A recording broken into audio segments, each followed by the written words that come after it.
O Overlook não assombra com gritos, ele assombra com o silêncio, com corredores que se repetem, com um pai que se perde antes mesmo da neve fechar as estradas. O Iluminado não é sobre um hotel mal assombrado, é sobre um homem que já estava perdido. E um lugar disposto a guardá-lo para sempre.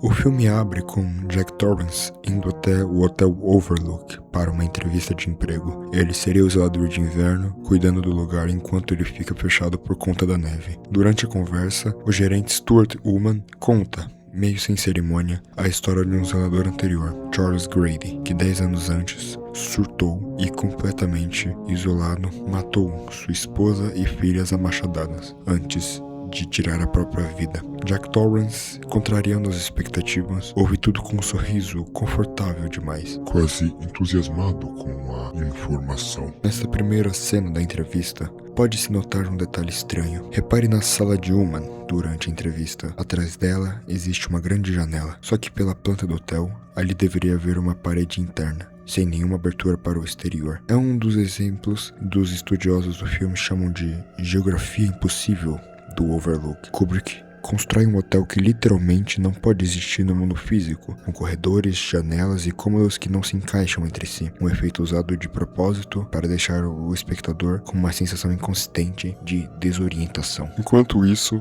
em casa, conhecemos Danny, o filho mais novo de Jack. Ele tem uma convulsão ao pensar no Hotel Overlook, jorrando pelos seus elevadores litros e litros de sangue. Enquanto conversa com a mãe Wendy, ele utiliza seu dedo indicador para falar com uma voz diferente. É a primeira aparição de Tony, seu amigo imaginário. Nessa cena, Wendy conta ao médico que Jack, durante um episódio de bebedeira, deslocou o braço de Danny num acesso de raiva e que desde então parou de beber. No dia da mudança, a família chega ao Overlook e recebe um tour completo. Stuart Ullman novamente expõe um pouco mais da história do Hotel Overlook e diz que o hotel foi construído em 1907 e terminado em 1909. Também é dito que o Hotel Overlook está situado em um cemitério indígena antigo e que muitas superstições e muitas coisas foram criadas com o tempo, mas ele diz apenas que é algo supersticioso e que não vale a pena. Obviamente, esse detalhe conta muito para teorias de fãs, teorias de cineastas que interpretam esse filme até hoje.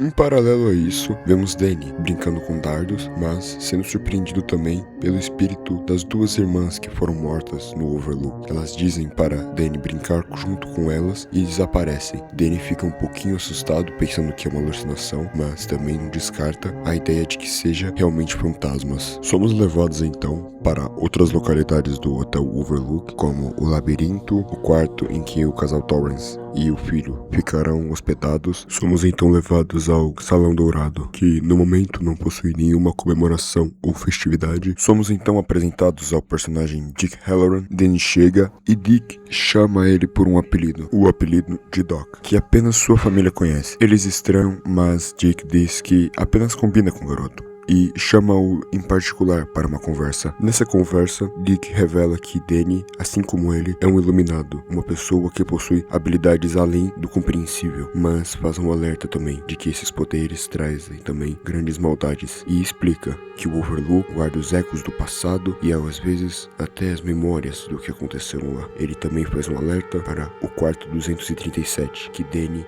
jamais deve se aproximar. Dick, após essa conversa, vai embora junto dos hóspedes do hotel e deixa a responsabilidade do Overlook nas mãos da família Torrance até o inverno acabar. Já instalados na rotina, vemos Danny andando de triciclo pelos corredores intermináveis do hotel, alternando entre o som abafado do carpete e o som seco do piso de madeira. Wendy assiste TV no quarto, enquanto cuida da rotina da casa. Jack está sentado no salão colorado, em frente à máquina de escrever, mas sem produzir nada de fato. Ele passa o tempo jogando uma bolinha de tênis contra a parede, batendo-a de volta repetidamente, num gesto quase mecânico que sugere tédio e frustração crescente. Em um momento, ele observa distraidamente uma maquete do labirinto montada dentro do hotel. Wendy e Danny vão para dentro do labirinto, andar um pouco e se surpreendem com o tamanho do lugar. Vemos que o labirinto da miniatura e o labirinto mostrado no plano não batem, mostrando também que o Overlook opera numa lógica própria de realidade e espaço. Somos levados então para Danny, indo vasculhar o quarto 237, que está trancado. Danny tenta abri-lo, mas sem sucesso, e então vai embora. Vemos Jack no salão colorado escrevendo. A máquina de escrever ecoa por todo o salão, mostrando uma questão solitária de Jack neste momento. Wendy tenta conversar com Jack, mas ele retruca ela de uma forma grosseira e muito tóxica. Wendy fica meio surpresa com o comportamento de Jack, que a xinga e fala para ir embora para não perder a sua linha de pensamento. Vemos Danny e Wendy brincando lá fora, quando neva. Dentro do hotel, Jack passa boa parte de seu tempo parado em frente a uma janela, olhando em um estado quase catatônico e obsessivo, como se estivesse ouvindo ou vendo algo que a câmera não mostra, sendo também um dos primeiros sinais visuais claros que Jack está começando a se conectar com o hotel de jeito que ninguém mais percebe. Vemos Wendy contatando a guarda florestal para saber o que está acontecendo com as comunicações e por que elas estão tão instáveis. Devido à tempestade, muitos circuitos e muitas outras formas de comunicação estão recebendo interferência, mas nada que alguns dias ajudem a resolver esse problema. Vemos Danny de novo com seu triciclo indo de diferentes locais do hotel, até que ele se depara com as gêmeas novamente. Elas dizem para ele que querem brincar Para sempre, para sempre, para sempre. e mostra vários flashes delas massacradas pelo seu pai, Delbert Grady. Então, Danny fecha os olhos e fala com Tony, e nesse momento as gêmeas somem. Danny e Wendy estão assistindo TV quando Danny tem a ideia de pegar o seu carrinho de brinquedo para brincar. Então, Wendy fala para não atrapalhar o sono de seu pai, mas vemos que o pai de Danny está acordado e a trilha sonora relata algum tipo de perigo ou tensão. Mas Jack chama Danny para sentar em seu colo, contando que nunca faria mal a ele ou a sua mãe. Mas vemos que, repetidas vezes, Jack diz que sempre gostou do Overlook e gostaria de permanecer por mais tempo lá.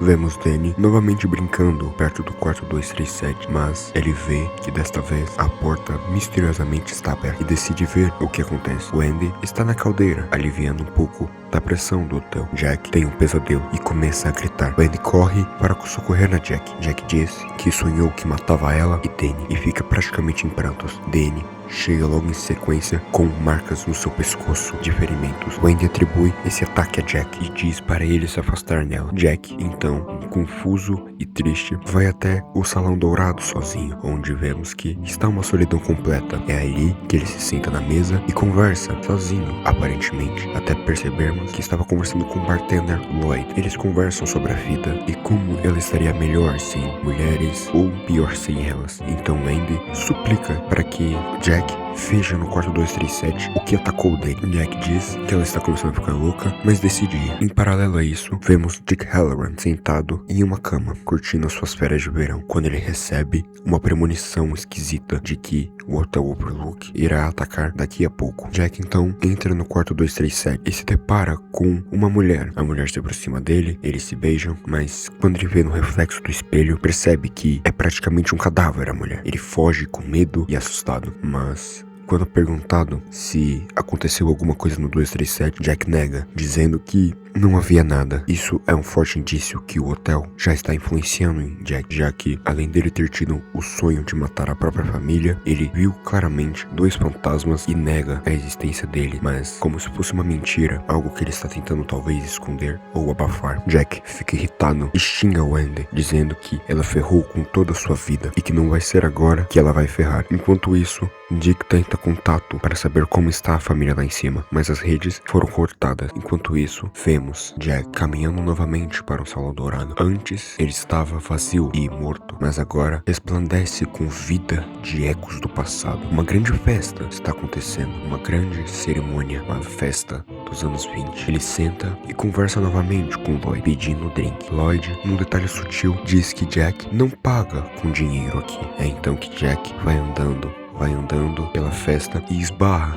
num garçom. Este garçom tem o nome de Delbert Grady. Eles vão pro vestiário masculino para limpar Jack e também Grady. Ele questiona, já que Grady aparecera para ele como aquele que assassinou as filhas 10 anos atrás, mas Grady não recorda de ter feito isso e diz que Jack sempre foi o zelador e sempre será, e dá uma pequena sugestão de leve para que ele corrija Wendy e corrija Danny, assim como fez com suas filhas no passado. Vemos Wendy suplicando praticamente por ajuda, dizendo que levará Danny, já que o hotel parece não estar fazendo bem a ele. Então, ouvimos uma voz no quarto de Danny, mas quando Andy chega lá, percebe que na verdade é Tony. Ele está falando várias palavras que não conseguimos entender, mas apenas mais tarde entenderemos o real significado. Dick Halloran tenta mais uma vez contato com o Overlook e com a guarda florestal, mas em uma cena vemos que Jack está sabotando as comunicações do Overlook propositalmente para assim isolar aquela área. Jay tem um mau pressentimento e viaja para o Overlook novamente. Então temos um corte e somos levados para Jack, escrevendo novamente no Salão Colorado. Dick completa sua viagem e tenta retornar ao Overlook. Ele vê o estrago que a tempestade está fazendo ao redor da cidade. Ele chama um amigo Larry para te emprestar um Snow Fox, para que assim consiga chegar sem problema nenhum no Overlook. Vemos então que Wendy e Danny estão assistindo TV quando Wendy diz que irá ver seu pai, que está no Salão Colorado. Wendy está com tanto medo de encontrar o marido que leva consigo um taco de beisebol para se defender. Ela procura pelo Salão Colorado a fim de conversar com Jack, mas, como vemos, ela apenas vê o que Jack estava escrevendo desde o início. Um mês se passou, várias brigas, várias intrigas, e vemos que Jack não estava escrevendo nada. Desde o início, ele estava louco. Wendy entra em desespero, percebendo que ela já corria um perigo muito antes do que ela havia imaginado. Então Jack aparece em tom ameaçador, ameaça pegar ela e Danny e corrigi-los, mas obviamente, pelo histórico de Jack, ele vai fazer umas coisas bem piores. Wendy consegue acertar uma tacada em sua cabeça, o desmaiando. Ela o arrasta para dentro do armazém de comidas. Jack está perdido e não sabe o que está acontecendo. Wendy o tranca lá dentro e Jack suplica de forma manipuladora que não está bem e que não vai fazer mal nenhum. Mas Wendy sabe que aquele não é mais Jack, ou talvez aquele seja o verdadeiro Jack que estava se escondendo por baixo dos panos. Ela diz que vai embora com Danny, mas Jack ri e diz que nenhum dos dois vai embora. Ela desesperadamente vai até o Snowcat para ver como está e percebe que ele foi sabotado muito antes mesmo dela perceber. Vemos Jack dormindo ainda no armazém, praticamente desmaiado, quando ele ouve então a voz de Delbert Grady indo o ajudar. Delbert Grady diz que Jack o decepcionou e, na verdade, também subestimou a mulher de Jack, pensando que ela seria fraca, mas ela se mostrou bem mais resiliente do que o necessário. E diz que Jack não irá resolver sozinho essa questão. Então, abrem a porta do armazém e lhe entregam um machado. Cortamos então para Dick quase chegando no Overlook, mas a tempestade não está facilitando nada para ele. Vemos que Danny acordou de repente e começa a falar uma língua estranha, sem entendimento algum. Ele pega uma faca e pensamos que ele vai matar a própria mãe, mas logo após isso ele pega um batom e começa a escrever uma palavra na porta, Red Run. Então ele começa a repeti-la alta e assim a mãe de Danny acorda desesperada, achando que o filho iria matá-la por causa da faca, mas quando ela vê no reflexo do espelho que estava escrito Murder ou Assassino, Jack chega, quase arrombando a porta com o machado. Wendy consegue fazer com que Danny escape, colocando através da janela. Ela foge do marido, que arrebenta a porta. Wendy então corta a mão de Jack, que tentava abrir a porta, mas então os dois percebem que alguém de fora havia chegado. Jack volta sua atenção para esta pessoa que ele não sabe ainda ser Dick. Dick pergunta se há alguém no hotel, enquanto um silêncio ensurdecedor e apenas o som de passos pode ser ouvido. Vemos que Jack se esconde atrás de uma pilastra e golpeia Dick violentamente com um machado em seu peito, matando-o. Danny tem vários flashes do ocorrido e quase fica desesperado com a situação. Após matar Dick Halloran, Jack volta sua atenção para Danny, o encontra e começa a perseguir. Wendy, que estava no banheiro, decide ir para fora para procurar seu filho. Neste momento, Wendy, que não havia presenciado ainda nada paranormal, podemos assim dizer, ouve diversas vozes em cima dela. Ela olha pelos corredores, pelos quartos, quando encontra uma cena bizarra. Uma pessoa fantasiada de cachorro ou urso fazendo um movimento sugestivo em um hóspede do hotel. Não sabemos se são fantasmas ou ecos do passado do Overlook, mas Wendy não quer nem saber e foge de lá. Danny vai para trás do Snowcat quebrado e então